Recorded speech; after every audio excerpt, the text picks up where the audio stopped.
Alrighty, I plan on this being the last little video for this series. By the way, wearing a pink hoodie for Cancer Awareness Day was at my school today. But I plan on this being the last video. Let's try to make our game look good. We spent a lot of time doing lots of silly little mechanics, making different levels, making different enemies, making different, like whatever we want to do. Let's make our game look good. Now, to make art assets for a whole game takes a really long time. We have a week left before this project is submitted at the end of first marking period. Let's go to this button up here called the Asset Store. The Asset Store is going to allow us to download assets that other Unity creators have created specifically for games. So I'm in the Asset Store. I need to make sure to be signed in. So I'm going to sign into my account. At school, you guys should automatically sign into a school account. That should be set up on all of your computers. If it's not, let me know. Now, I'm going to make my environment look good.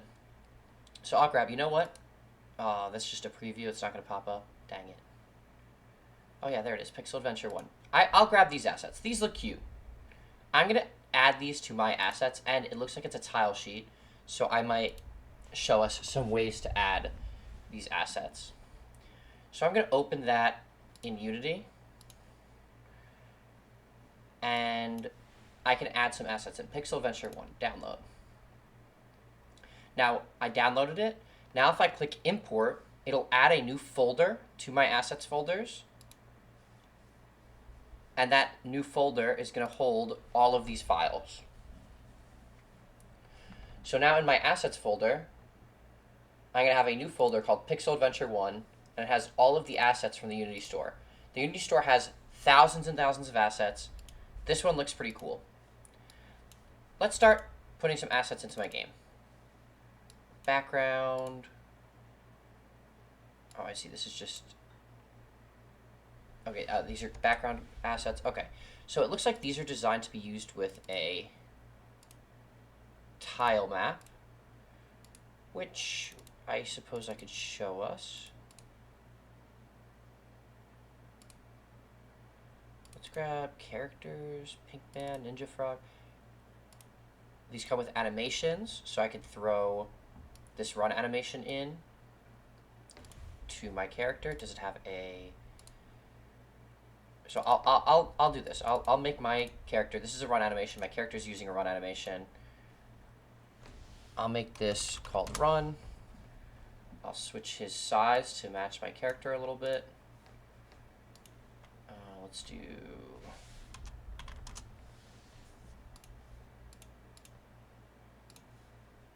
I'll switch my character to match his size.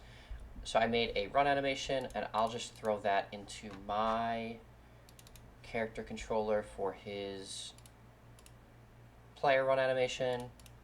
Main character, Ninja Frog, run. So I will swap that in for... I don't need to replace that. Player running animation right here. I'll just replace it with run. And now in my game, when my player is running, he'll be this frog guy. So as long as I'm running, I'm now using this frog guy run animation that I found on this pixel pack. He's a little small. Also, my idle animation is not set up. I will create a quick idle animation. Let's grab wall jump, double jump, run, idle. There it is. So we have an idle right here. That's a long idle animation. I will use this idle animation that I found online. For all of these things, I'm going to switch them to filter mode, no filter. I'm going to switch the pixels per unit. This is going to be different for every asset, but we just want to make it a size that makes sense in our game. So I'm using run, so I'll switch the pixels per unit on this to 16 as well. And then I'm just going to switch my character to kind of fit this. I will use one of these idle poses as my default pose. I'm going to make my hitbox match my sprite a little bit more. I'm going to delete these placeholder sprites.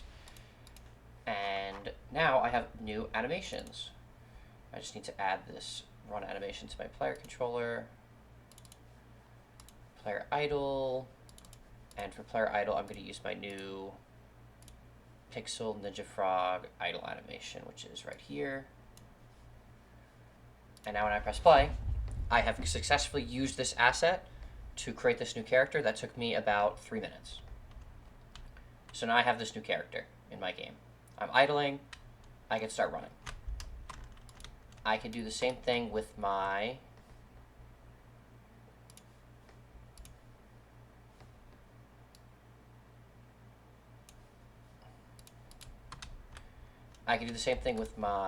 sorry, when I changed this hitbox, I messed up my ground checker a little bit. I'm just gonna drop it down a little bit.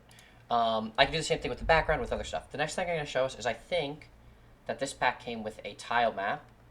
So one thing I could do is I could start throwing some assets in here. So let's say I have backgrounds. So maybe I drag into the scene. Maybe I drag in this pink square background for this level. Maybe I switch it to draw mode tiled. Let's say height and width is 1 by 1. And I want this to tile. 3 stripes. Yeah, there we go. So this is tiling. So now I could use this as one big background. I could go into, so tiling means the pattern is now repeating. So as I make it bigger, it adds more of these stripes. So again, I took a color that I wanted to repeat as a background. I switched the draw mode to tiled. And now that it's tiled, the pattern will repeat. If it's not tiled, it just stretches, which for a background doesn't look too good. I'll do the same thing with the floor, terrain. Let's do a different terrain for each map. So maybe here I'll replace all of this with grass.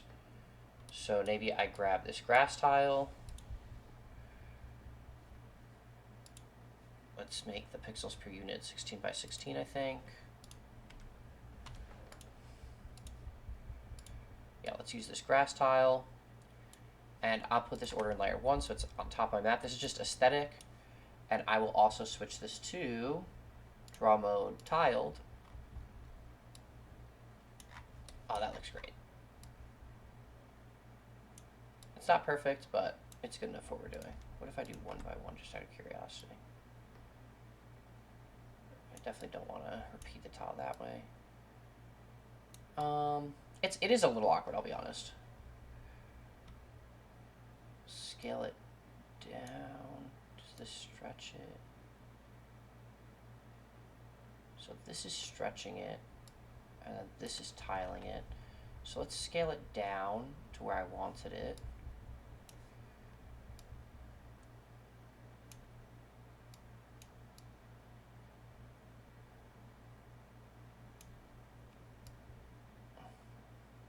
And I'm not sure why this is doing it this way, but it is.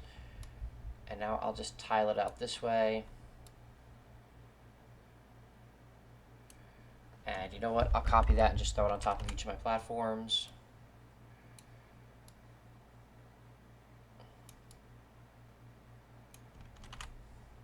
And there's other ways to do this that I might go over, but I'm just showing us that we can quickly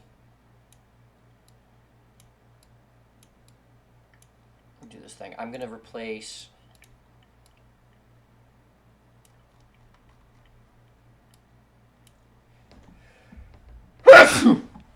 so I could even make this the platform itself, so I could delete these old platforms. And I could use this. I could give this add component collider. And now this platform here is the actual platform that I'm colliding with. Yeah, and then maybe like down here, I do another terrain array. So this is one way to do it. Another way that we might do platforms like this is we might just grab something called the tile map, which I'll show us for our next level. I'll do like a stone level just to show us how we might use the tile map. And that might be a little bit easier for some students as well. And I'm just copying these and throwing them on top for now. It's a little lazy. I might take all these decorations and I might create an empty object and just call this, you know, decorations. Most of these don't actually interact with my game. I did make one that does for no real reason, but if I throw all that in here, or maybe I could call this, you know, rename for this style. What I'm doing, I'm throwing art on top of things, so I could just call this like art overlays. And yeah, with this, I could toggle this off to see my actual game state stuff. So that's one way you could use these art assets, is you could throw them on top of your stuff. Let me see if I have, you know, just a couple of more little decorations. Sure, I'll throw some boxes in here. So box, let's put it on layer 1. I'm going to set pink to layer -10, just so it's always behind things. And again, with this box, the pixels per unit should usually be like 16 or something. Yeah, 16 looks great. So I could just put this box here as like a piece of art. I'd love to see its inspector. I don't know why the inspector's not showing up anymore. Whenever I have an issue, I do layout default.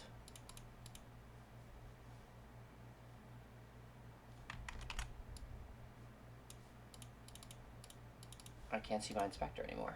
That's going to be a problem if I try to continue without my inspector.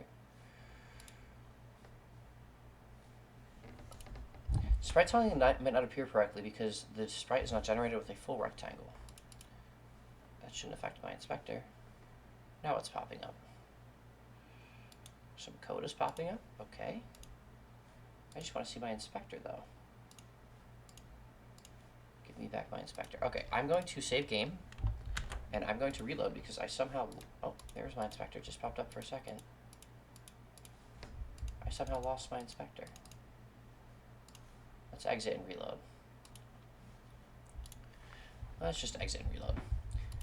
While we're reloading, maybe we find another asset we could grab for another level. Could be fun. Maybe I grab...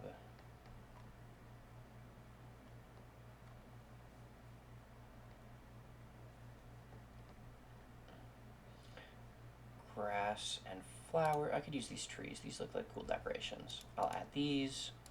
And now I can have some trees and rocks I can decorate with. Open in Unity, open Unity Editor.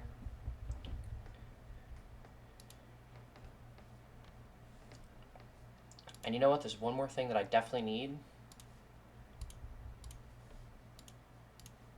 And it's going to be, there we go. My inspector's back. I don't know why it wasn't there before. So order in layer 1, let's just set this back to, actually these should be in the background. Let's put them to -1 so they'll be just behind things. I have this other asset I just brought in. So 2D pixel platformer biome, sprites. I have some plants and stuff. Oh, this is already 16, that's awesome. Okay, perfect, so I can throw some trees in really easily. I'll throw some trees into this level. It's a grassy level, so I could grab some decorative trees on layer 0, seems fine to me. I'll throw some grass in and maybe I will copy it, and maybe this one I switch it to tiled and I stretch out some tiled grass that I put down over this whole strip here. Tiled so that it repeats. That could be cool. I'm going to move this grass forward a layer so that it's actually going to be in front of my character's feet as I'm walking. I'm going to move it down just a little more. I'm going to move this box to layer 0. I'm just messing around with different things. And you know what, these enemies, I'm going to give this enemy prefab a little bit of a makeover as well. So this enemy obviously looks terrible. I will just drag in from Pixel Adventure 1. I had made that, let's actually grab this, Pink Man. Let's use this Pink Man as the enemy.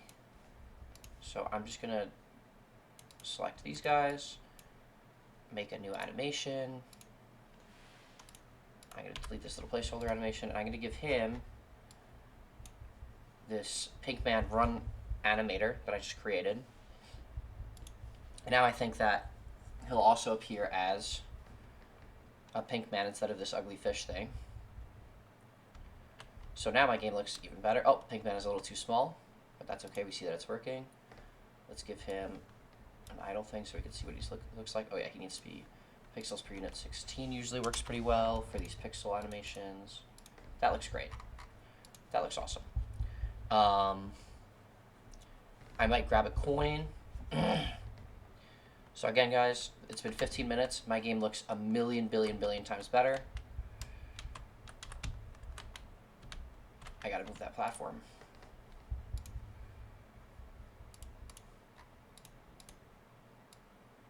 I'm also gonna put this portal up here is where it should be. This is the portal to the next level. So my game's looking a lot better. Is my sound being captured? Display capture, desktop audio. Let's add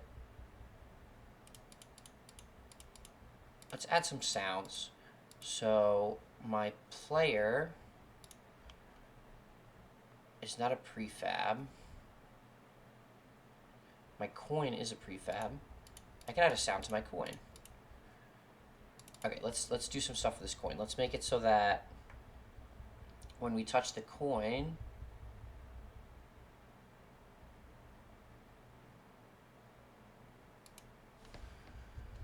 no, that's a little complicated. Let me think. Yeah, it really should be in the player. Okay, here's what I'll do. I'll make my player into a prefab. And I'm going to give my player prefab a couple of little things. Let's just create some empties. Let's make a coin effect. Let's make a death effect. And let's make a create empty jump effect. And these are going to be sound effects, jump effects. And let's do create empty, and let's make a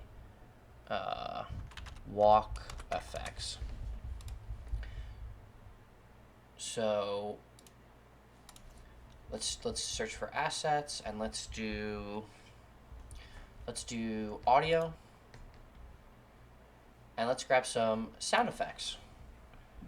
So let's just grab a free sound effect. So pricing should always be on free. Free casual game sounds. That sounds great. Let's click. And let's just play a random sound for a second. Perfect. It's being caught on the recording. Okay, so we're gonna use these sounds. I'm gonna add them to my assets. And we'll add some sound effects to our game as well while we're doing this makeover.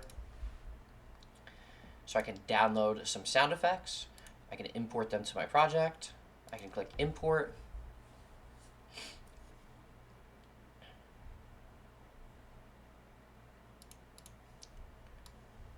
And now I have casual game sounds. And I'm going to first find a sound for each of these, and then I will throw them into my game. So I'm going to be clicking them one by one. So that's dong. Maybe I use that. That could be a death. That could be a death. That could be a wall. Actually, we'll use this as jump. So I'll make this the jump effect.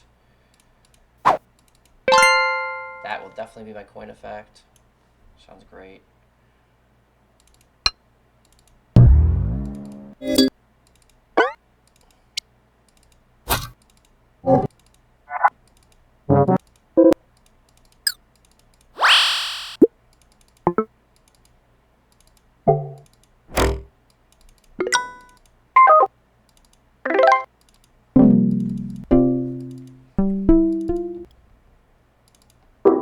I just need a little thud to use as a footstep.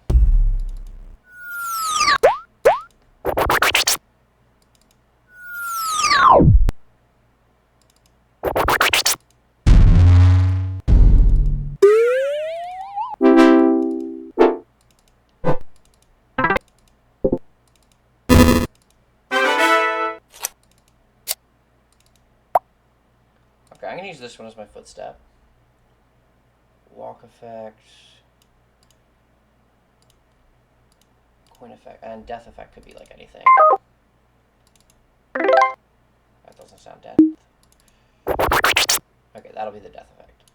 Okay, now I just need to, well, it's a couple steps, but I'm gonna go into my code, and you guys can ask the AI, but I just need to make a couple of references to some audio files. So in my player controller, I'll make a public audio source jump sound. Oh, these should all say SFX. Just FX are usually like slightly different. We're just going to use SFX. It's going to be more accurate. Doing this in real time, it's all good. Rename SFX. Rename SFX. So I could drag in. So let's make public audio source coin sound. Okay, my AI filled in a bunch of stuff that I like. So coin sound, damage sound, death sound, jump sound. And then all I have to do is when one of these things happens, I could just say, you know, death sound dot play. So for example, when I die, the first thing that can happen is I could say death sound dot play. When I jump, the first thing that can happen is I can say jump sound dot play. And then when I collect a coin, the first thing that can happen is I could say coin sound dot play.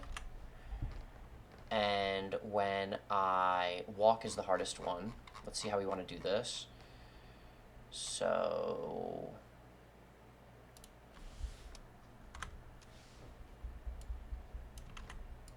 let's just play the walk sound if I'm pressing A or D. Let's just try it.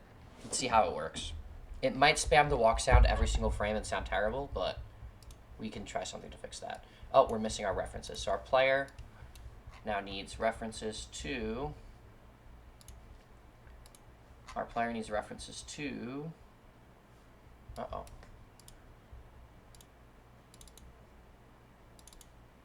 We misnamed a thing. We called it walk sound up here.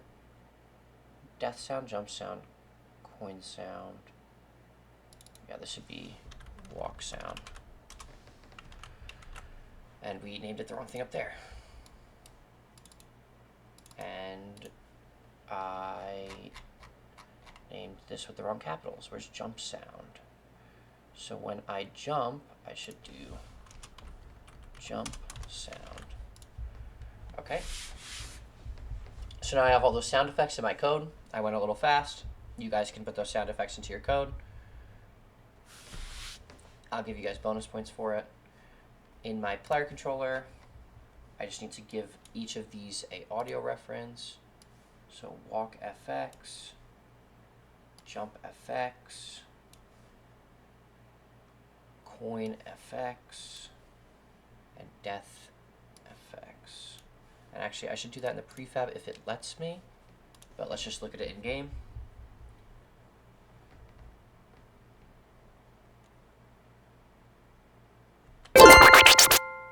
Oh, they all play on the wait.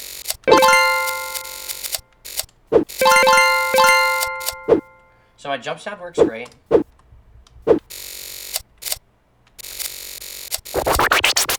My death sound works great. My footprints are doing the thing I thought they would do, where they go off every single frame. So let's see if we can coin sound dot play. So if I just look at these coin effects, so none of these should have play on awake. Play on awake should not happen for any of these effects. And then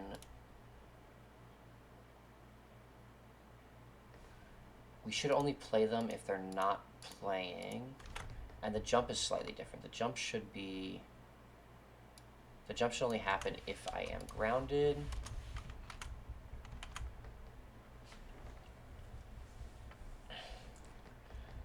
And then the footprint sound, I knew this might happen. Let's see. Yeah, if walk sound is playing is false, then walk sound not play. So if it's not already playing, then we can play it when we take a step. Let's save that. And you guys could probably find better, sound effects somewhere, but this will be pretty good.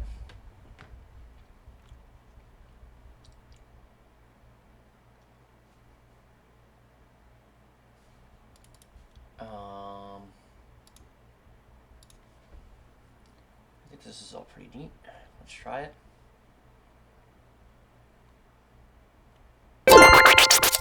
Oh, they're playing on Awake still. What the heck? Why are they set to play on Awake? They should not do that. Play on Awake should be off. Play on Awake should be off. Death Effect should be off. This should be off. So they should not play on Awake.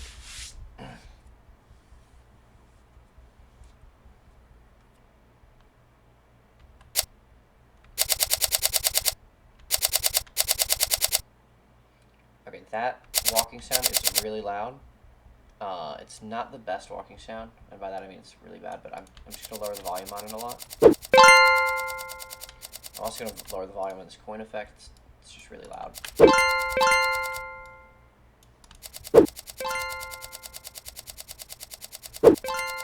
Okay, these footsteps sound terrible. I'm just going to do myself a favor. I'm going to delete that out of my game. I don't like it. I don't need to keep it. It's my game. Bye-bye walk sound. Okay. I don't need to waste time getting rid of it out of the other thing, though. I'm also going to change the background color. Instead of pink, let's do...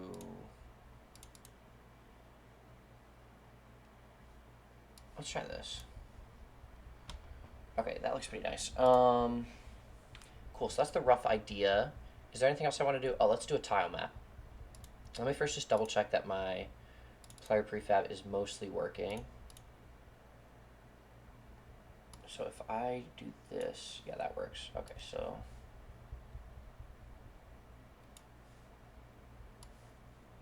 coin sound and jump sound. So I updated my player in this scene on this level, but in my other levels he's still messed up. So I need to go back to, so whenever I change something in my player, I need to make sure to do it to my prefab. And now if I go to a different level, my player's messed up. These guys are fixed because these guys I did in a prefab. But if I go to my prefab folder and I drag in my new player, I just need to make sure that all of his settings are correct. And ideally, he should work immediately from that prefab in a perfect world. But there are some... He is still doing that thing where he is playing on Awake. We fixed this so many times. Oh, I didn't fix it in my prefab. That's probably why. Okay, so now I have another level. I can find this one as well. I need to go into my player prefab, and just in my prefab, I'm going to lower the volume on all of these.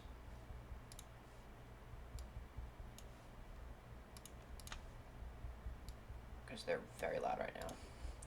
Okay. My game is actually missing background music as well. Maybe I'll find one in the lab. But for right now, I just want to show us the tile map, which is a really cool feature. So for this level, actually I'm going to make the tile map its own video.